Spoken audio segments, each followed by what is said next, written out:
पंजनद के मकाम पर पानी की आमद में तेज़ी से इजाफा हो रहा है, जबकि सिंध के कच्चे के इलाकों से लोगों की महफूज मकामात पर मुंतकिली का अमल भी जारी है।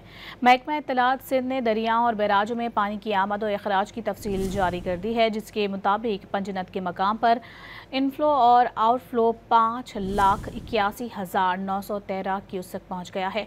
तरीमू पर इनफ्लो और आउटफ्लो इस वक्त 2,37,121 क्यूसिक है।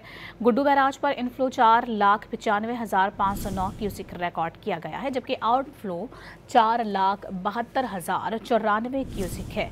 सक्खर बैराज पर इनफ्लो 4,02,835 क्यूसिक और आउटफ्लो 3,82,355 क्यूसिक रिकॉर्ड किया गया है। कोटरी बैराज पर इनफ्लो 2,57,754 क्यूसिक और आउटफ्लो 2,54,354 क्यूसिक है।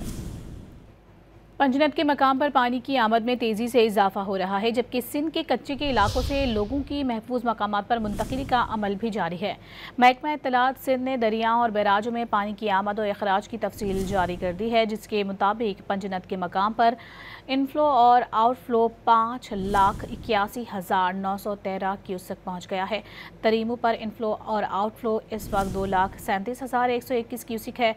गुड्डू बैराज पर इनफ्लो 4,95,509 क्यूसिक रिकॉर्ड किया गया है, जबकि आउटफ्लो 4,72,094 क्यूसिक है। सक्खर बैराज पर इनफ्लो 4,02,835 क्यूसिक और आउटफ्लो 3,82,355 क्यूसिक रिकॉर्ड किया गया है। कोटरी बैराज पर इनफ्लो 2,57,754 क्यूसिक और आउटफ्लो 2,54,354 क्यूसिक है।